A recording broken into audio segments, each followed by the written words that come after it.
del corazón de Dios al corazón de la gente, Lorena Álvarez. Hemos estado hablando de un capítulo preciso acerca de la oración en el libro de Lucas.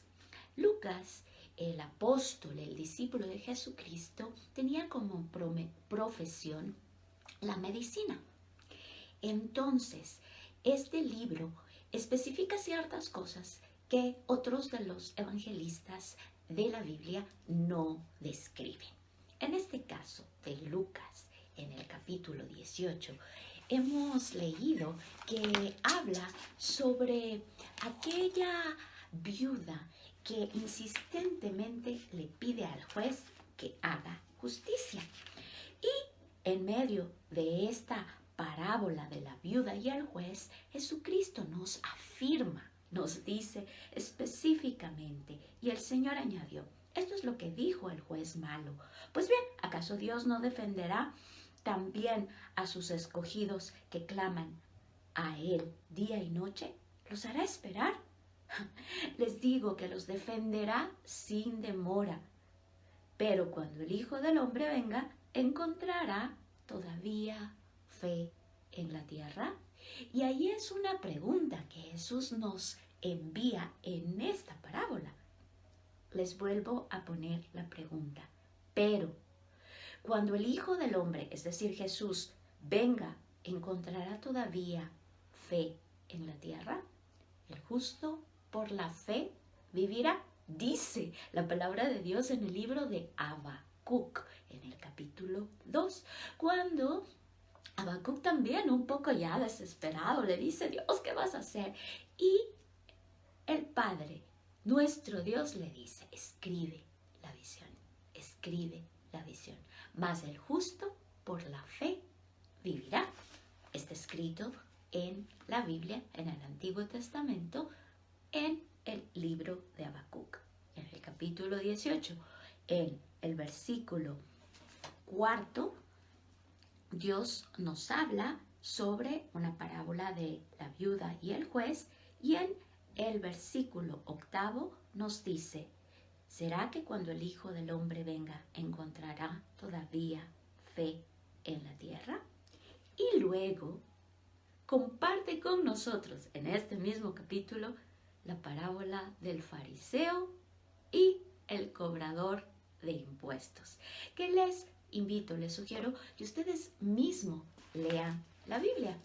En mi instrucción universitaria también trabajaba al mismo tiempo, y en nuestro trabajo nos direccionaban, nos dirigían y nos pedían que para poder dar asesoría a nuestros clientes podamos también ser autoeducadores de nosotros mismos, es decir, que leamos las normas, las leyes, que nos mantengamos al tanto de los cambios de los registros oficiales, y ellos mismos en nuestro círculo manteníamos esa comunicación extensa de mantenernos actualizados en las normas, en las leyes, en los cambios, en todo aquello que estaba sucediendo en nuestra ciudad y en el Ecuador. Específicamente en la ley de régimen tributario teníamos algunos cambios de acuerdo a lo que sucedía en el sistema de rentas, en toda la parte de impuestos, de parte legal. Y yo tenía un profesor que yo tenía la clase muy temprano en la mañana, y me acuerdo que para mí era como que, ay, no puede ser, yo llego a la clase y mi profesor lo que hace es leer lo que yo ya había leído, porque nosotros trabajábamos en eso, estábamos poniendo en práctica, ya cada uno necesitábamos estar bien pilas para poder asesorar y estar allí. Es decir, cuando yo llegaba a la clase volvía a leer, el profesor leía lo que yo ya había leído, y no, porque él también me estaba como dando la instrucción de que leamos esta ley de régimen tributario. Entonces yo conversé con el profesor y le dije, mire, estoy leyendo lo que leo, y es más, yo ya he leído porque trabajo en este lugar y todo. Y me dijo, está bien, entonces, ¿por qué no vienes y das los exámenes? y pues tranquila. Para mí fue un alivio y fue también conversar con mi profesor y él también captó que mi instrucción estaba muy adelante de lo que él estaba instruyendo a los estudiantes, porque ellos no estaban en el mismo ambiente laboral en el que yo estaba. Y el conversar como adultos con este instructor, con este profesor, nos hizo también ver un punto en el que yo iba, daba los exámenes, porque él tenía que asegurarse de que había aprendido, pues, de que la clase que él estaba impartiendo estaba siendo aprendida y que yo pasaba la clase, pero con el conocimiento que tenía que tener para aprobar esa asignatura. Pues yo llegaba y pasaba con notas bastante buenas porque estaba poniendo en práctica lo que estaba leyendo prácticamente diariamente. ¿Por qué les hago esta analogía o esta parábola o esta metáfora? Y es porque eso nos sucede con la Biblia.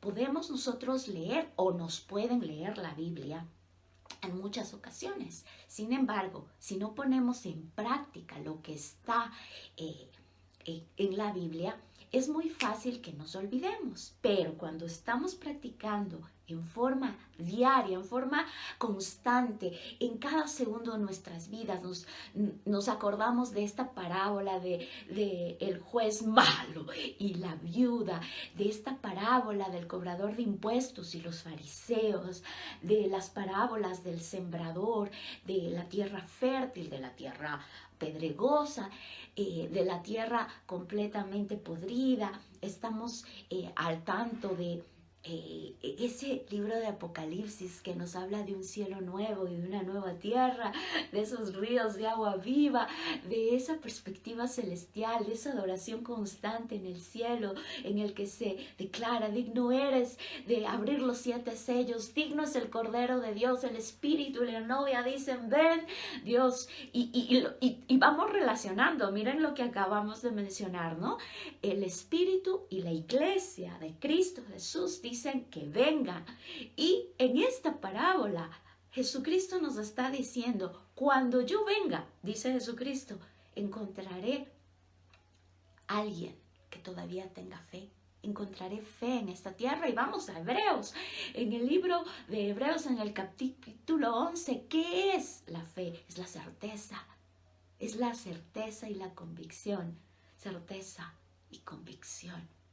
Y entonces, por gracia somos salvos, por medio de la fe, de esa certeza y de esa convicción, no por obras de los seres humanos, para que ningún ser humano tome la gloria de Dios. ¿Qué es ser salvos? ¿Qué es tener salvación? ¿Qué es tener acceso y entrada directa a hablar con nuestro Dios al trono de gracia? Es aceptar a Jesucristo, es querer que Jesucristo sea nuestro Señor y Salvador por fe, no por lo que vemos. No caminamos por lo que vemos terrenalmente, sino por fe, por lo que vemos específicamente en el cielo. Y esa fe nos fortalece, nos da esa certeza y esa convicción para vivir aquí en esta tierra con la seguridad, la certeza y la convicción de que su voluntad se hace en la tierra, porque dice la palabra de Dios que su reino viene aquí y su voluntad se hace en la tierra, como ya es en el cielo. Entonces, volviendo a la palabra de Dios y a esta parábola de los fariseos o el fariseo y el cobrador de impuestos, dejemos que la palabra de Dios nos hable y pongámoslo en práctica en nuestras vidas. Y en el nombre de Cristo Jesús le agradecemos por todos aquellos que el día de hoy reciben el mensaje de salvación y aceptan a Jesucristo como su Señor y Salvador. Tienen por fe esa salvación, porque estamos purificados con la sangre de Cristo y compartimos ese mensaje a las demás personas. En el nombre de Cristo Jesús oramos.